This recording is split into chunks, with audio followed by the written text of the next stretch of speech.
할렐루야, 사랑 성도 여러분, 반갑습니다. 9월 12일 매일의 묵상 삶의 변화, 오늘은 에스겔 18장부터 20장까지의 말씀을 읽고 묵상하도록 하겠습니다. 자, 오늘 에스겔 18장을 보시게 되면 먼저 2절 말씀을 한번 보겠습니다. 너희가 이스라엘 땅에 관한 속담에 이르기를 아버지가 신포도를 먹었으므로 그의 아들의 이가 시다고 하면 어찌 됨이냐. 굉장히 우스운 이야기가 하나 나오죠. 아버지가 신포도를 먹고 시다고 했는데 그것을 먹지 않은 아들의 이가 시리다 라고 한다면 그것이 맞겠느냐라는 것이죠. 이것은 이제 이스라엘에 내려오는 이제 고대적인 속담인데요. 이제 조상들의 그 죄가 대물림되어져서 그 죄값을 이제 후세대가 치른다라는 거예요. 이것은 어떻게 보면 지금 남유다 현재 시대를 살아가고 있는 바벨론의 포로가 되기 바로 전과 후에 그 사이 가운데 그 세대 가운데 살아가는 자들이 이런 속담을 아마 이야기했던 것 같습니다. 우리가 조상들의 죄로 인해서 이렇게 고통을 받는다라고 하는데 그것이 아니라 너희가 현재 지금 내 자신을 보라는 거죠. 내 자신의 죄 때문에 얻어진 결과를 어떤 상황과 환경과 누군가의 어떤 다른 사람을 핑계 삼고 있지 않느냐라는 것이죠.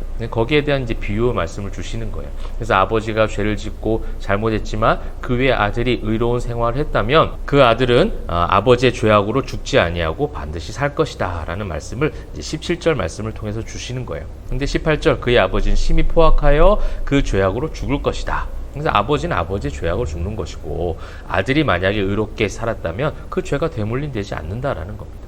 여러분 이것이 이제 하나님께 주시는 어떤 구원의 메시지 가운데도 있는 것이죠. 여러분 우리가 신앙생활을 하면서 기독교 몇 대 집안인가에 대해서 굉장히 자랑을 삼을 때가 있어요. 저는 기독교 저도 뭐 5대, 6대 이제 그런 가정 가운데 있는데 이것은 사실 자랑할 것이 아니라 그냥 감사할 뿐이에요. 그죠? 감사한 것이고 그런 어떤 조상들의 기도가 있어서 그 기도가 지금 들어져서 내가 잘 되고 또 그 조상들이 잘못하여져서 내가 지금 저주를 받고 이거 둘 다 잘못된 겁니다. 그죠? 그렇게 된 것이든 아니든 내가 판단하고 내가 함부로 이야기할 수 없어요. 그래서 조상들의 어떠한 것 때문에 그 자손들이 이것을 경험하게 될 것이다 라는 것이 은혜이든 저주이든 함부로 말할 것은 아닌 것 같습니다. 그래서 우리가 이런 성경적인 어떤 관점들을 다시금 재조정해서 우리의 신앙생활 가운데 접목할 필요가 있을 것 같아요. 자, 그래서 이제 18장은 결국 행한 대로 심판할 것이다 라는 거예요. 너희가 지금 죄 지은 너희의 죄값을 치르게 될 것이다 라는 것이죠. 그래서 우리가 성경적인 관점이 그래요. 개혁주의 사상도 그렇죠. 날마다 나를 개혁하는 거예요. 날마다 나를 보는 것이지 어떤 상황과 환경, 누군가 다른 사람을 개혁하고자 하는 것이 아니에요. 성경을 통해서 매일의 묵상을 통해서 하나님과의 만나는 시간이 결국은 내 자신을 하나님 앞에 모든 것을 내어드리고 내가 바뀌어져 가는 것. 그거면 충분할 것 같습니다. 누군가의 변화에 관심 기울이지 말고요. 내가 가지고 있는 나에게 주시는 변화, 나에게 주신 은혜, 나에게 주시는 회개 그 모든 메시지들을 에스겔 성경을 통해서 계속 발견해 가시면 좋겠습니다. 자, 그렇게 해서 31절에 너희는 너희가 범한 모든 죄악을 버리고 마음과 영을 새롭게 할지어다. 32절 주 여호와의 말씀이니라 죽을 자가 죽는 것도 내가 기뻐하지 아니하노니 너희는 스스로 돌이키고 살지니라. 역시 하나님 마음이 또 한 번 등장하고 있죠. 돌이키기를 원하세요. 마음을 돌이켜서 나에게로 오기를 바라시는 것이죠. 자, 19장에는요, 이제 애가입니다. 애가. 예레미야 애가 할 때 그 애가입니다. 그렇죠? 이제 그 슬픔을 노래하는 것이죠. 어떤 슬픔이겠어요? 당연히 이제 이스라엘에 대한 멸망이죠. 그래서 여기 보시게 되면 뭐 여러 가지 이제 비유가 나오고 있습니다. 너는 이스라엘 고관들을 위하여 애가를 지어서 그 애가를 이제 불러라라고 하고 있는데요. 그 5절에 보시게 되면 암사자가 기다리다가 소망이 끊어진 줄을 알고 이 암사자라는 것은 이제 남유다를 이야기하는 거예요. 그 새끼 하나를 또 골라 젊은 사자로 키웠더니 이거는 이제 유다의 마지막 왕들 이야기죠. 요아스와 요호야 긴에 대한 왕의 이야기들입니다. 그래서 어떻게든 이 남유다 암사자가 소망이 끊어진 줄 알고 그 새끼 하나를 골라서 젊은 사자를 키우고 어떻게든 막 이제 마지막 때 인간적 힘을 들여보지만 그 결국은 황폐해지고 멸망해지는 것이죠. 거기에 대한 슬픔을 노래하고 있는 것입니다.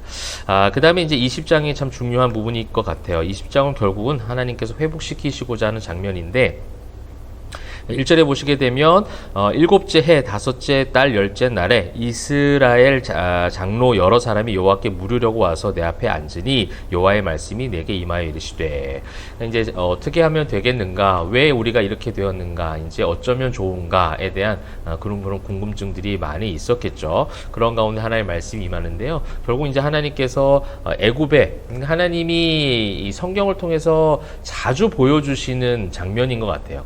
기억하게 하시는 거예요. 우리가 어제 말씀에서도 내 어린 시절을 기억하지 못하는 너의 그 죄악성, 이런 것들 이야기하지 않았습니까?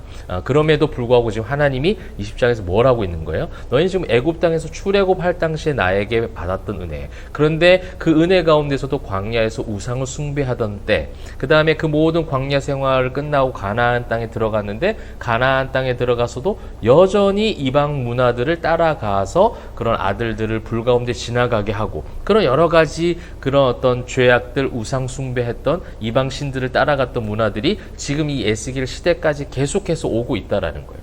그런 곳곳에 그 역사 가운데 임하시고 은혜를 베푸셨던 하나님을 기억하지 아니하고 계속 죄악과 패역한 우상 숭배, 완악한 죄악 가운데 빠져 있었던 이스라엘 백성들을 지금 그 역사적 회고를 통해서 말씀해 주시는 장면이 지금 20장에 나오고 있는 겁니다.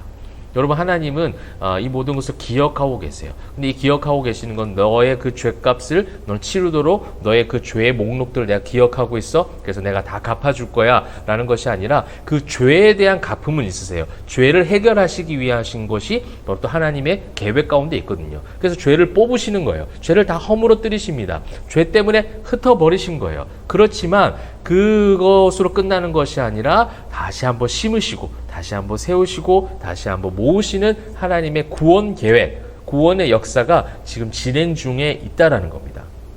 그래서 어떻게 하는 거예요? 너희가 그렇게 나를 배반하고 불순종하고 완악하여 떠나갔다라는 것을 가르쳐 주시면서 그 가르쳐 주시는 것과 함께 그럼에도 내가 너희를 기억해서 구원하겠다, 회복시키겠다, 그런 은혜를 주시겠다라는 것이죠.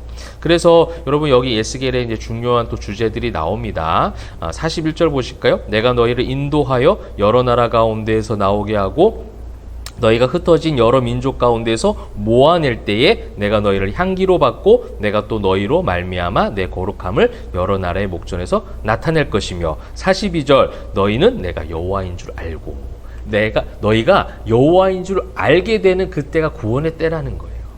여러분, 우리가 말씀을 통해서 하나님을 알아가는 것이 얼마나 감사한 일입니까? 말씀을 통해서 말씀에 나타난 하나님을 조금씩 알아가는 거, 완벽하게 알아갈 수는 없지만 조금씩 하나님의 마음을 알아가고 하나님이 나를 향한 사랑의 마음들 알아가며 또 하나님의 관점으로 세상을 바라보는 영적 세계관이 생겨나게 되어지는 것이고, 그래서 영적 분별력을 가지고 세상 가운데 성도로 살아가게 되는 이 모든 성화의 과정, 이것이 내가 여호와인 줄 알고라는 표현이에요.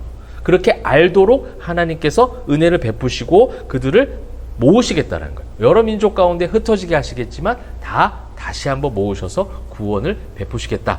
회복의 언약을 성취하시겠다. 이것을 가르쳐 주는 말씀이 되겠습니다. 그래서 20장은 결국은 우리를 회복시키시겠다라는 하나님의 약속들이 담겨져 있고, 그 이전에 이스라엘 모든 역사 가운데 죄악된 모든 것을 회상하고 기억하도록 하고 계세요. 그래서 회개하기를 원하세요.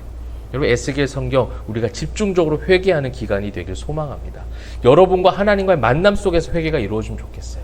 그냥 단순하게 어떤 큰 집회를 통해서 그런 어떤 사운드와 감정적 분위기를 통하여 눈물을 흘리면서 회개하는 척하는 그런 회개의 퍼포먼스가 아니라 정말 하나님과의 온전한 관계 속에서 말씀을 통해 통회하고 자복하고 애가를 부르며 애통하는 마음으로 하나님께 나아가는 회개 시간들을 지금 하나님은 기대하고 기다리고 계신 줄 믿습니다.